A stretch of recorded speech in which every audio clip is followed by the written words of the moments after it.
We're here for sentencing in the matter of State of Utah versus Ruby Franke. Ms. Franke is here with Mr. Windward. Mr. Clark and Mr. Sham are here for the State of Utah, and we are ready to proceed with sentencing. We are. Yes, Your Honor. Counsel, the terms of the sentence were agreed to as part of the plea agreement, correct? That is correct. There is a pre-sentence investigation report in the matter. I have reviewed that. Everyone has seen it. Yes. What about restitution, counsel, before we move on with other matters? We'd like to leave that open at this time, Your Honor.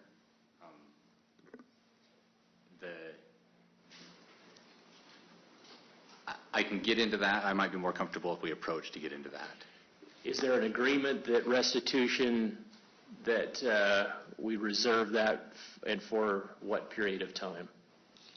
8 months is what we're anticipating. But I haven't talked to the defendant's counsel about that. We haven't discussed that, Your Honor. Is there any objection? No. All right. What's the state's position regarding sentencing?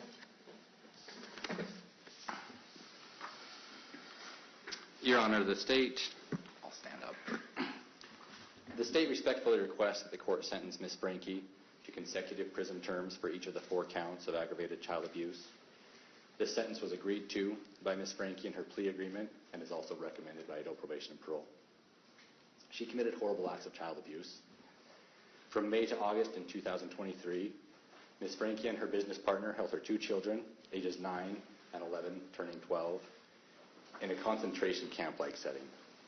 The children were regularly denied food, water, beds to sleep in, and virtually all forms of entertainment. They were isolated from others and were hidden when people came to visit the house where the children and the defendants were staying.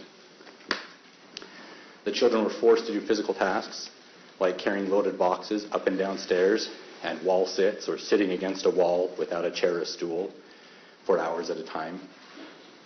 They were also forced to do manual labor outdoors in the extreme summer heat, at times without shoes or socks. They were forced to stand outside on a cement patio in the summer heat for hours and even days at a time. They were beaten, and the 12-year-old was regularly bound hand and foot after he attempted to run away in mid-July. Both children had extensive physical injuries from the abuse that required hospitalization when they were found. The injuries from the binding to the 12-year-old are particularly awful.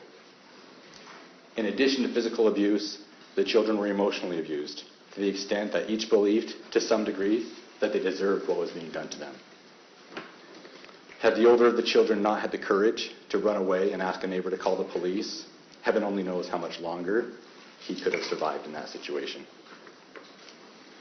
After being caught, Ms. Franke has shown considerable remorse, as evidenced by agreeing to serve consecutive prison terms and being willing to cooperate with the state against Ms. Hildebrandt. However, given the severity of the abuse she inflicted, consecutive terms are appropriate in this case. As the court's aware, Section 76.3.401 lays out factors the court takes into account in determining whether consecutive or concurrent sentences should be imposed. Those factors are the gravity and circumstances of the offense, the number of victims, and the history, character, and rehabilitative needs of the defendant. As agreed to in the plea agreement and as recommended by adult probation and parole, consecutive sentences are appropriate. This is due to the severity of the abuse to both victims. It could be argued that Ms. Franke should receive a lesser sentence than Ms. Hildebrandt because of her remorse and willingness to cooperate with the state. However, the Board of Pardons and Parole will have broad latitude and will be able to take those facts into account when it determines how long each of the co-defendants will remain incarcerated. In conclusion, we respectfully request that the court go along with what was agreed to in the plea agreement and is recommended by adult probation and parole and impose consecutive sentences. Thank you. Anything else from the state? No, Your Honor. Mr. Windward? Thank you, Your Honor. Good morning. In my few comments this morning, and in the comments my client wishes to make in a few minutes, we are not suggesting nor are we asking that the court deviate from the stipulated sentence contained in the written plea agreement. I want the court to know that through introspection and reflection, Ruby Franke has become a serious student of her own actions. In the very early days of my involvement with Ruby, she was somewhat defensive, and she was still very much indoctrinated into a philosophy that was destructive.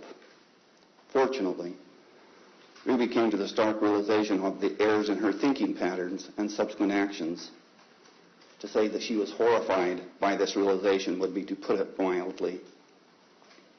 I have marveled at how quickly Ruby abandoned her defensive stance and moved toward her total acceptance of her actions and to her sentence today. So far, she has used her time in jail to unwrap the layers upon layers of deceit and deception foisted upon her over the last 4 years by an unscrupulous individual. Ruby realizes that she still has work to do in shedding those thinking errors and to reestablish a better and correct pattern of thinking and behavior. Ruby realizes that changing her thinking, reestablishing relationships, and healing are not simple or easy tasks. However, she is committed to doing that work. I would like the court to know that Ruby Franke is a delightful, respectful, and responsible person. She is open to feedback and addressing the consequences of her actions head on, and now ready to address your honor and accept your judgment. Thank you, Judge Walton. Thank you. Ms. Franke has a statement she'd like to make. She does.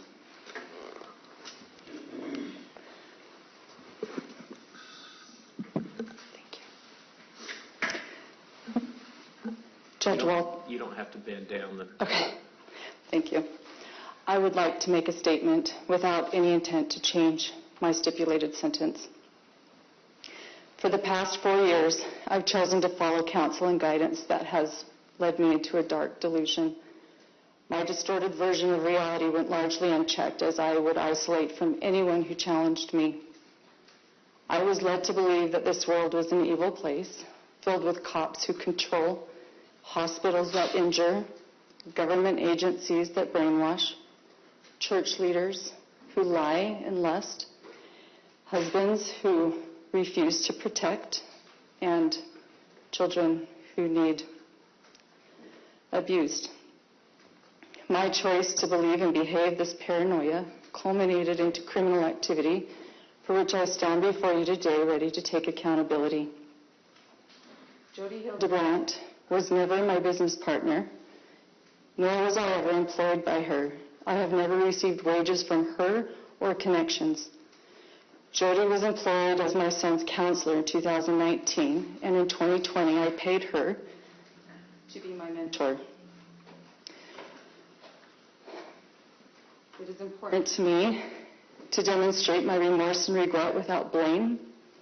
I take full accountability for my choices, and it is my preference that I serve a prison sentence. Thank you to the officers in Santa Clara and the Ivan City Police, Nick Howman, Brian Palufo, Cy Pickuvit, Mike Pondoyo in Tobler, John Ward, Dee Lewis, and Chief Flowers. You were the angels who came and saved my children. I especially want to thank Detective Jay Bate. She plucked me out of a situation I didn't know how to get out of. And the moment she handcuffed me was the moment I gained my freedom. You were not the controlling ones. I was. Thank you to the medical staff at Intermountain Hospital. Your skill, tenderness, and professionalism helped heal my children. Jodi and I inflicted the injuries, not the hospital. Thank you to DCFS, the Children's Justice Center, Judge Basil, and other key adults. You've gathered my children under your wing and offered them love, compassion, encouragement. You were not the ones who were doing the brainwashing. Thank you to my Bishop Tom Hawks and my state president Jim Nilsson for reminding me of the Lord's love for the lost. So much pain and suffering would have been avoided had I followed and heeded your counsel. I was the one who was deceived, not you. Thank you to the Washington County Prosecutor's Office, Ryan Sham, the legal assistants and discovery clerks, Eric Clark, You exemplified to me how justice and mercy are meant to coexist. My charges are just. They offer safety to my family, accountability to the public, and they did show mercy to me. Thank you to my attorney, Lamar Windward, and his staff. I would not be where I am today without them. Thank you to Randy Kester for your limitless energy in healing my family. My dear friends, Pam and Roy, I'm so sorry for letting you down. Because of your association with me, your innocence was called into question. My mother-in-law, father-in-law, Kevin's family, my cousins, aunts, uncles, nieces, nephews, and neighbors, you all saw the warning signs long before I did, and you did what you could. You wanted to help, but I pushed you away. My mother and father, I have been utterly wretched to you. You have offered me unconditional love, and for that I have offered you unconditional contempt. My siblings and their spouses, because of my decision to roll around in a pigsty, I've dragged your families through the mud in public. Yet, when I desired to return as the prodigal sister, unlike the prodigal's brother in the Bible, you synced step with my parents and ran out to greet me. Your capacity to love is unprecedented. Kevin, my husband of more than 23 years, you are the love of my life.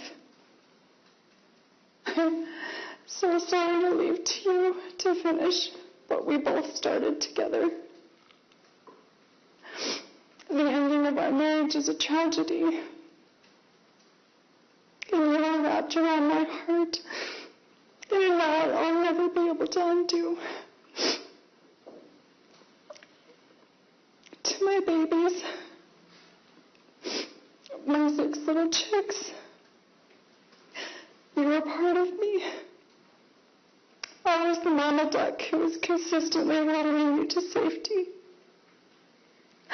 I can see now that over the past 4 years I was in a deep undercurrent that led us to danger. I would never launch you into darkness knowingly. I was so disoriented that I believed dark was light and light was wrong. I would do anything in this world for you. My willingness to sacrifice all for you was masterfully manipulated into something very ugly. I took from you all that was soft and safe and good. I took from you your mother. How terrifying this must have been for you. And I will stop crying for hurting your tender souls. You are each so precious to me. I'm sorry. My choice to live in fear of the world has created a great vulnerability and a blind spot for me, where I have broken hearts and I've caused people to suffer and I have betrayed sacred trust. Watching my community respond to my charges with justice and mercy and grace and love is all the more evidence to me of how wrong I've been. This world is full of really good people. And finally, I'm sorry for twisting God's word and distorting his doctrines.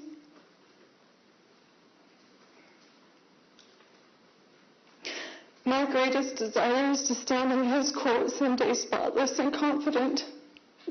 And Judge Walton, I know that standing before you today is a necessary step towards that end.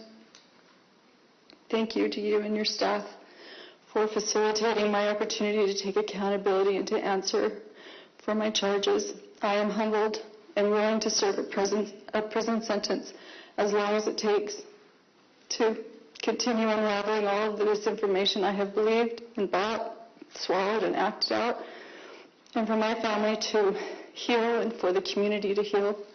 and I understand this is going to take time. I'm committed to continuing my learning until all of my toxic layers are shed, and I am ready to re-enter as a contributing member of our beautiful society. Thank you, Judge Walton. Thank you for your statement, Ms. Franke. Anything else, Mr. Windward? No, Your Honor. Anything else prior to the court imposing sentence? No, Your Honor.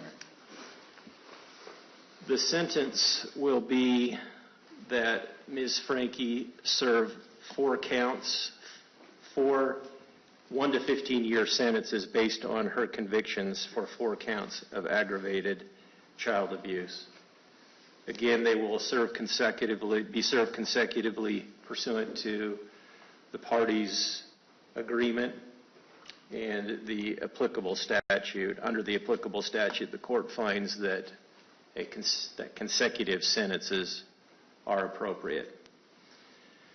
Ms. Franke, the last thing I do need to tell you is that you have only 30 days to file or to perfect an appeal of any errors of the court by filing a written notice of appeal with the clerk of the court. If you don't do that within 30 days, you will lose your right to appeal. You also have the right to the assistance of an attorney on appeal and to have one appointed if you cannot afford to hire your own. Restitution, as agreed by the parties, will remain open for a period of 8 months. Any of the parties can bring that matter back before the court within that period of time. Anything else? No, Your Honor. Thank you. Thank you. The next matter before the court is State of Utah versus Hildebrandt, case 231501763.